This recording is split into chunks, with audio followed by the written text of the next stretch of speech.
In the spirit of that toast, I have a question that I don't think you would think that I would ask you, but I have to know because I've gotten an answer from Cena and I've talked to others about it. But why on earth the tradition of gargling whiskey, and where did this come from? And to set this up, if you got called to the bar, this is when I first came on board, 2008, 2009, 10, whatever it may be, and you got the call, hey, Taker would like to see you. You got up and you went to the bar, and there would be a thing of whiskey and just a shot glass, and you would be, hey, this is part of your kind of indoctrination into the crew and into the team, but you would have to gargle it, which, again, I do it, and I am expecting it of others, but what are the origins of gargling whiskey? So you may be a little disappointed in all this. Okay. And I'm not one to make someone gargle. That's my deal. I take the shot, I drink the shot. In fairness, you didn't make anything happen. No, well, right. No, you're invited over. It is a welcome, but that's a big misnomer, like, oh man, Taker told me to come over and drink. I had to drink. No, it's not that. I don't ever make anybody do anything they didn't want to do. Mm-hmm. But it was kind of a, hey, kid, come on in here. You're proving yourself. And if you want to drink with us, that's fine. Yeah. If you don't, you don't have to. The gargling happened. So we go back to when business wasn't quite so good. Okay. All right. And I've been on both ends of the spectrum. And so for me, gargling happened because the guys on top, when you go to the bar, those guys were making a little bit more money than everybody else was, right? And there was a struggle. So a lot of times, like you want to be part of it, but you don't want to drink all that whiskey because whiskey, is tough, right? So what would end up happening is a lot of people would quick shot or they'd throw it, pour it on the floor and then act like they're drinking, right? And that's money. Right? Yes. That's people's money. You had to choose whether or not, like, all right, I'm going to go to the bar and have drinks tonight, knowing that it's going to affect your everyday life, really. Yeah. Right? So there was a lot of people that were, like, tossing shots, and they got busted for it. So then it kind of became a deal where, all right, you got to gargle. So that you know that you've had this shot. Yeah. That was the original origins of it. Sure. And then I think it just carried on through the years as like, so then it kind of became a machismo thing too, where,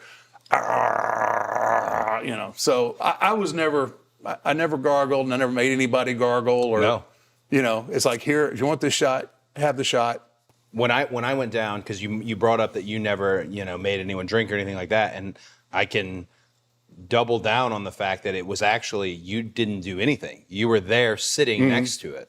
It was everyone else. Oh, yeah. Who's, all right, this is how you do it. You go up there, you're going to take the shot, and then, maybe have a conversation. It was almost like you're meeting a foreign dignitary.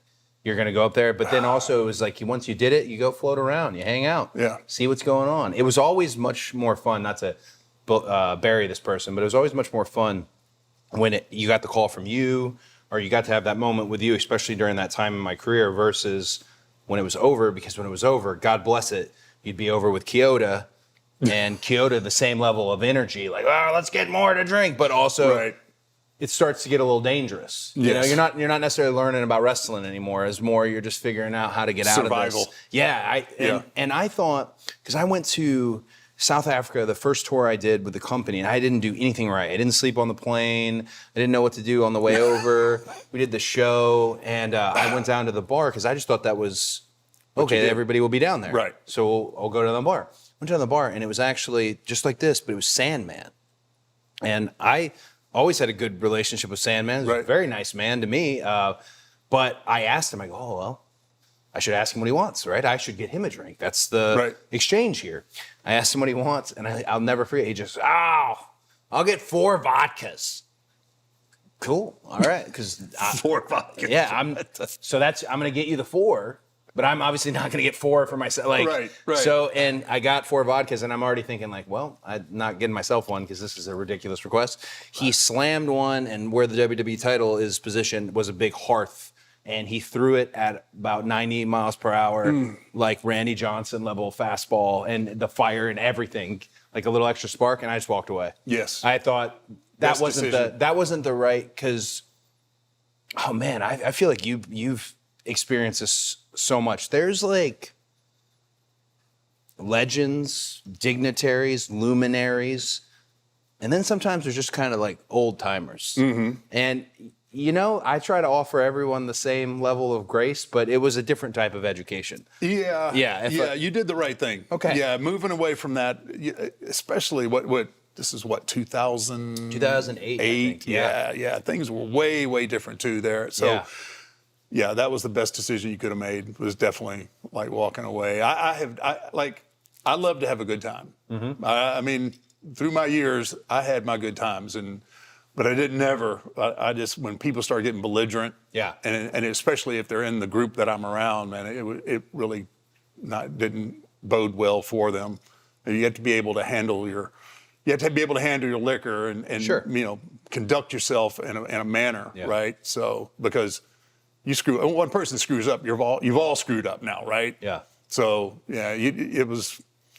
I liked having a good time, but man, you had to be able to keep it together. Yeah, you keep your circle together. Yeah. Some people, some of my favorites, they never left catering. It was always just, we're going to sit right here. We're going to have our moment. It's going to be a private thing. We're just right here. And I always looked at it, because I do know there's this weird discussion about people being made to drink and things of that nature. I always looked at it as just an opportunity. You don't spend as much time with these people, and particularly you're in the locker rooms with them, or in my case, coming up where you're nervous and you're thinking about what you're going to be doing. You're calling a match and you're not sure, am I supposed to be calling to this him? Are we going over spots? Are we doing one of those where we don't?